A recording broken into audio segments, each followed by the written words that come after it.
Salut la team, ici c'est Josué, Josué Diamond. Merci bien. Je vais les suivre si vous avez des questions, des recommandations. Vous pouvez toutefois me demander. Merci bien. Merci. Continuons dans la lecture. Ok, salut encore une fois. Nous allons apprendre à transférer des BNB entre Trust Wallet et Binance. Vous savez, sur BNB, oui, on a trois réseaux de transfert, trois blockchains. Nous avons la blockchain de BNB, qui est BNB lui-même. Nous avons la blockchain de Smartchain. Bon, l'autre BNB, BEP20, la blockchain de Smartchain, BEP-SC, et la blockchain de l'Ethereum, ERC20.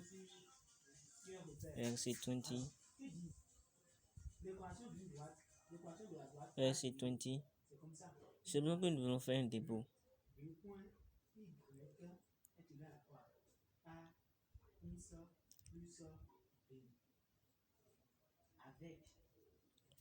Voilà, connexion. Bon, nous allons faire un dépôt sur le BNB.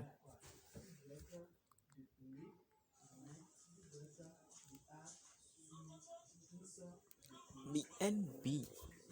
Ok. Nous voyons là les trois réseaux BEP2, BEP-SC et le ERC20. On constate que le BEP, si nous voulons faire un dépôt, nous voulons acheter du BNB chez un acheteur. Nous pouvons voir au niveau du BEP, il y a un BNP dépôt mémo, un code mémo en dessous. Vous voyez? Donc si je dois acheter du BNB chez un acheteur, et mon acheteur, lui, il va m'envoyer sur le réseau de BNB. Non seulement je l'envoie l'adresse qui est là, mais aussi le BNB dépôt mémo, le code là. Donc je l'envoie deux choses, vous voyez. S'il veut me faire un transfert sur le réseau BEP. Après ça, le BEP-SC, par exemple. Ici, si la personne veut envoyer du BNB sur le réseau Smartchain, BEP-SC, donc tu vois ici, il n'y a pas de code mémo. Je l'envoie juste l'adresse OIN7.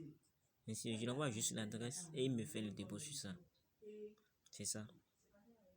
Et nous avons aussi la dernière option, ERC20.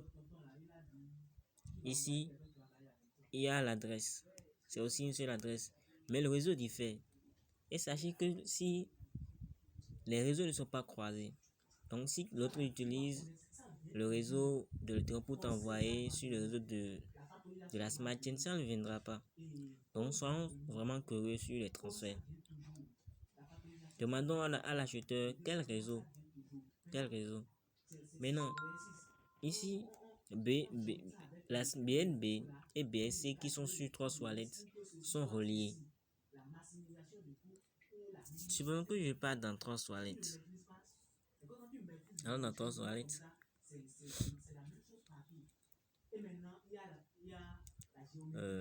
c'est minime. C'est minime.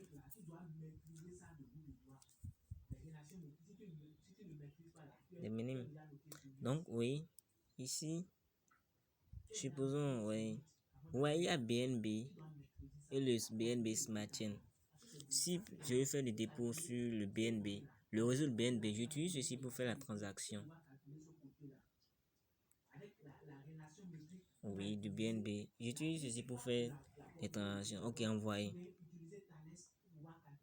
Donc ici, je vais non seulement mettre l'adresse de mon destinataire, mais aussi le montant de BNB que je vais transférer. Ici, il y a 0,5 ou 10 ou 100 BNB, 700, toutes les quantités que vous voulez, en fonction de votre capital disponible. Je mets ici aussi le code mémo. C'est ça. Donc, j'ai besoin de 2 indices pour transférer du BNB sur le réseau BNB. Maintenant, si c'est le réseau Smart Chain, le réseau Smart Chain, le voici. Si je veux envoyer ici, par exemple, vous allez voir, c'est seulement l'adresse qui est au milieu sur Binance, BEPSC, que je vais mettre ici et pouvoir recevoir du BNB là-bas. Voyez-vous? Donc, c'est ça. Et le plus utilisé, c'est le BEPSC, le BP Smart Chain. Si vous pouvez aussi demander à votre vendeur de vous informer sur son réseau, ce serait aussi très intéressant. Bon, l'intérêt de BP Smart Chain, c'est quoi? C'est que non seulement vous avez les avantages, vous bénéficiez des opportunités défis, et les coûts de transaction sont réduits. Comparativement au réseau de BNB, le BNB Smart Chain, les coûts sont réduits. Et bon, on peut aussi voir, il n'y a pas de différence totale entre eux, c'est les réseaux qui diffèrent. Vous voyez ici, ils sont au même prix. Le même prix.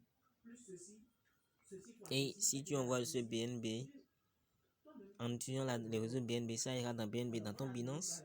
De même que si tu utilisais le BNB Smart Chain pour envoyer du BNB, ça ira dans ton BNB Binance. Donc l'intérêt entre les deux, c'est quoi? C'est que le BNB, le réseau BNB Smart Chain est plus efficace, est plus intéressant et plus bénéfique. C'est ça pour l'utilisateur. Donc merci bien pour cette vidéo. On se dit à la prochaine.